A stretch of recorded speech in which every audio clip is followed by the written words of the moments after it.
Assalamualaikum warahmatullahi wabarakatuh. Halo semuanya, kali ini aku Feradia Yukumatasari dan bersama teman-teman APMI akan membuat video contoh wawancara untuk calon penerima beasiswa sawit 2025. Simak videonya ya. Halo, perkenalkan saya Sabrina sebagai pewawancara beasiswa SDM PKS tahun 2025.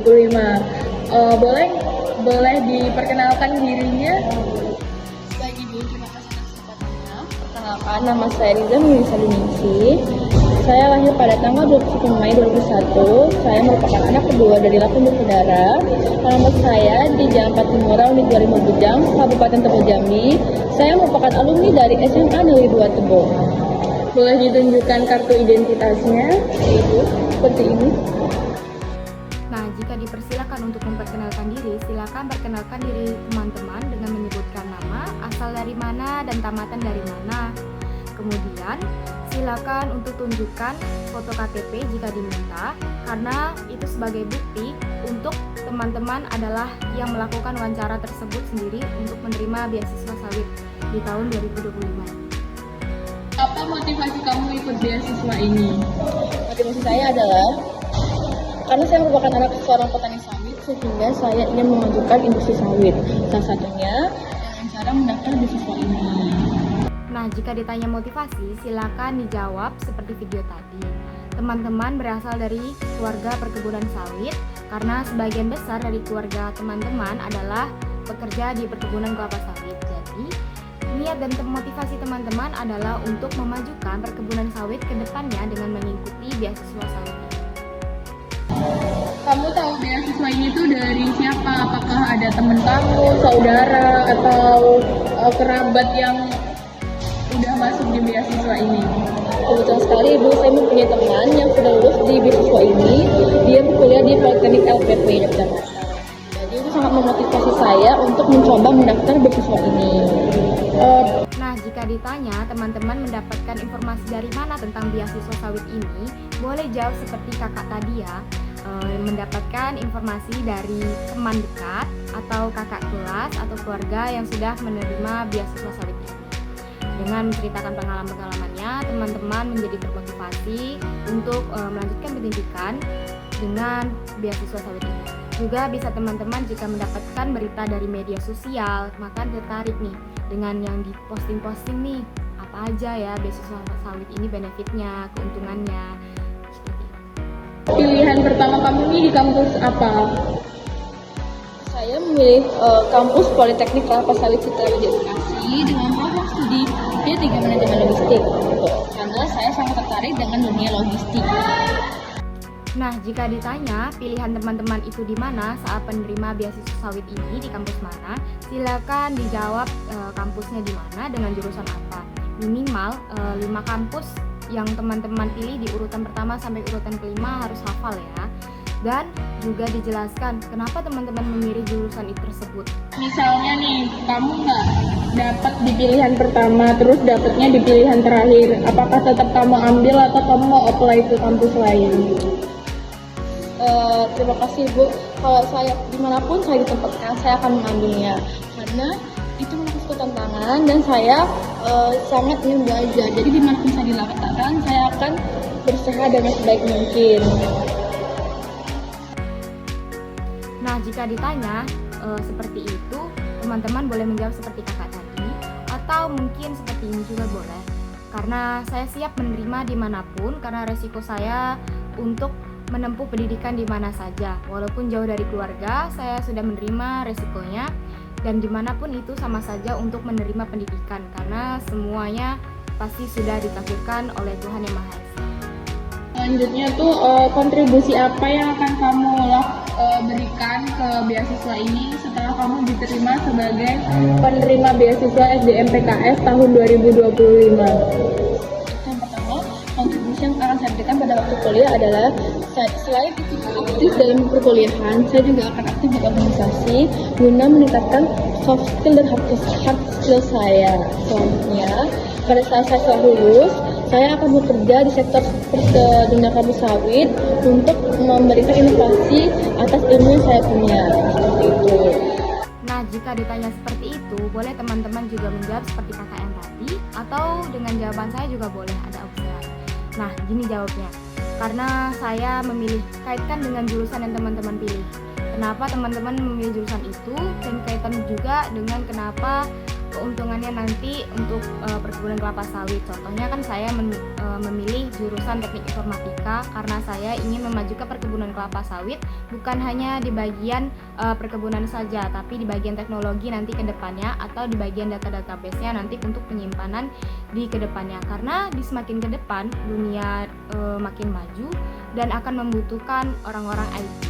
Boleh nggak sih kamu kasih tahu ke saya kelebihan dan kekurangan kamu untuk bisa kami pertimbangkan kamu ini sebagai calon penerima beasiswa SDM-PKS 2025? Oke,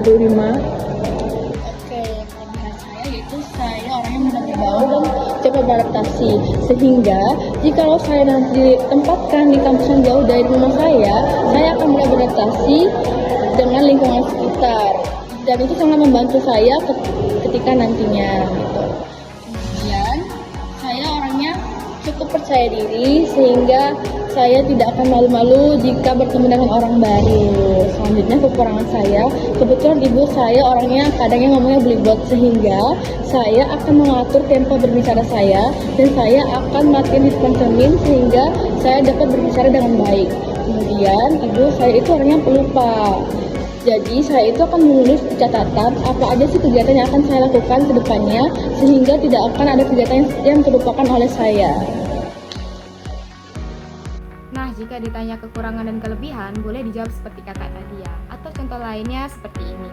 Jika ditanya kelebihan, silakan jelaskan misalnya teman-teman punya kelebihan, saya cukup pandai berbahasa Inggris karena saya melatih berbahasa Inggris dari semasa sekolah hingga saat ini.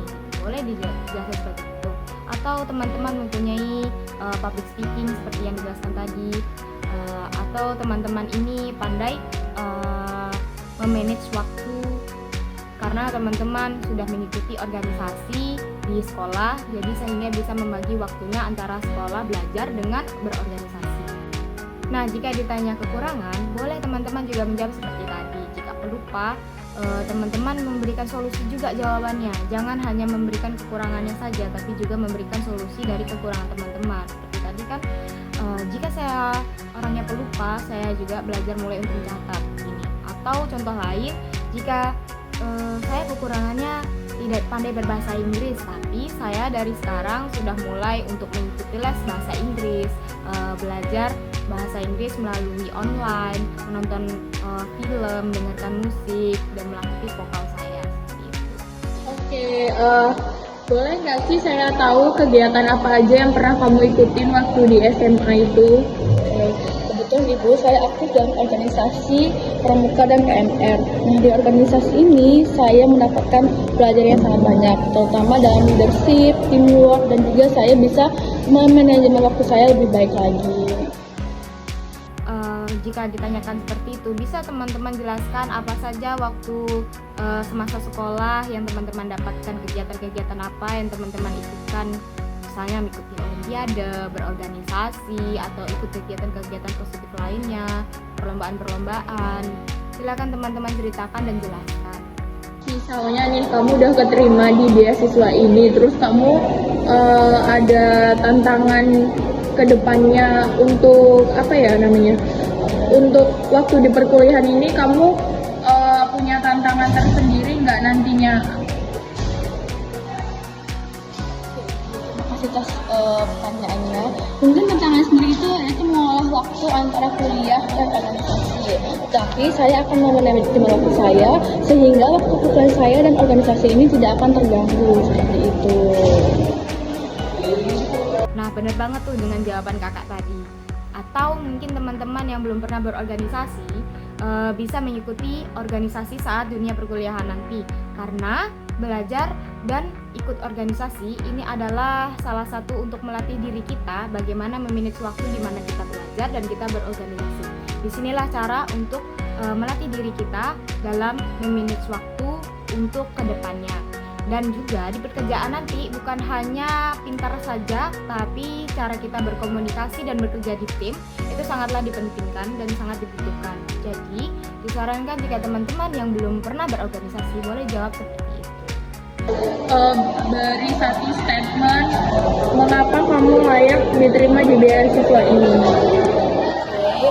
Saya rasa dengan latar belakang saya sebagai anak petani sawit dan pengetahuan saya di pertanian sawit ini, saya layak diterima di beasiswa ini untuk memajukan sektor sawit ke depannya seperti itu.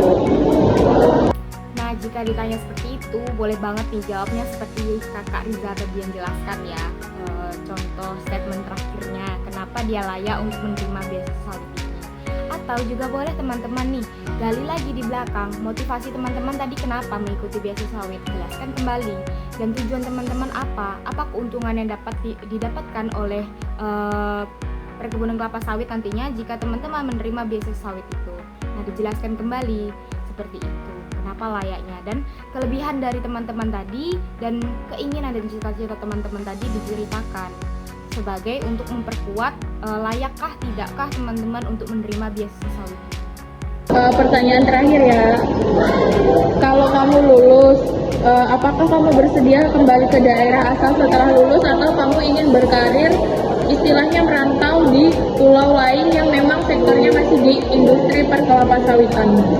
Oke, untuk jawabannya sendiri, yang pertama, jika saya pulang, saya akan jadi di daerah saya itu Ibu kurangnya tenaga kerja terdidik, sehingga gunanya saya kuliah ini adalah untuk menjadi tenaga kerja terdidik. Dan dengan adanya tenaga kerja terdidik, saya bisa memajukan sektor sawit di daerah saya jadi lebih baik lagi. Nah, jikalau saya nanti bekerja atau merantau di daerah yang sawitnya lebih luas, itu akan lebih baik. Dan pada intinya sama saja untuk memajukan sektor sawit yang ada di Indonesia. Seperti itu Ibu jawaban dari saya. Nah, bener banget nih yang dijelasin Kak Riza tadi. Karena dimanapun kita nanti, walaupun kita kembali di kampung atau kita bekerja di luar nanti, intinya kita bekerja untuk di perkebunan kelapa sawit dan memajukan perkebunan kelapa sawit ke depannya dimanapun itu nanti. Dan terakhir nih dari aku teman-teman, jangan lupa. Oke, makasih. Selesai sudah sesi wawancara kali ini. Semoga sukses dan berhasil di beasiswa SDM PKS 2025. Sampai jumpa. Nah, selesai juga nih contoh video wawancara untuk calon penerima beasiswa sawit 2025 dari kami. Nah, pesan aku nih untuk teman-teman yang nanti akan melakukan wawancara, intinya teman-teman harus percaya diri dan kenali diri teman-teman, apa kelebihan dan kekurangan teman-teman, apa tujuan teman-teman untuk ikut beasiswa sawit ini ke depannya. Dan jangan lupa untuk melatih diri teman-teman, jika teman-teman itu kurang public speakingnya dan cara ngomongnya masih kurang, boleh melatih diri teman-teman di depan cermin atau membaca buku nih. Membaca buku, tapi jangan di dalam hati, dikeluarkan suaranya. Itu contoh salah satu untuk pengucapan yang baik dan benar, dan melatih supaya teman-teman tidak belibet ngomongnya. Dan intinya, semangat teman-teman, sampai jumpa. Assalamualaikum warahmatullahi wabarakatuh.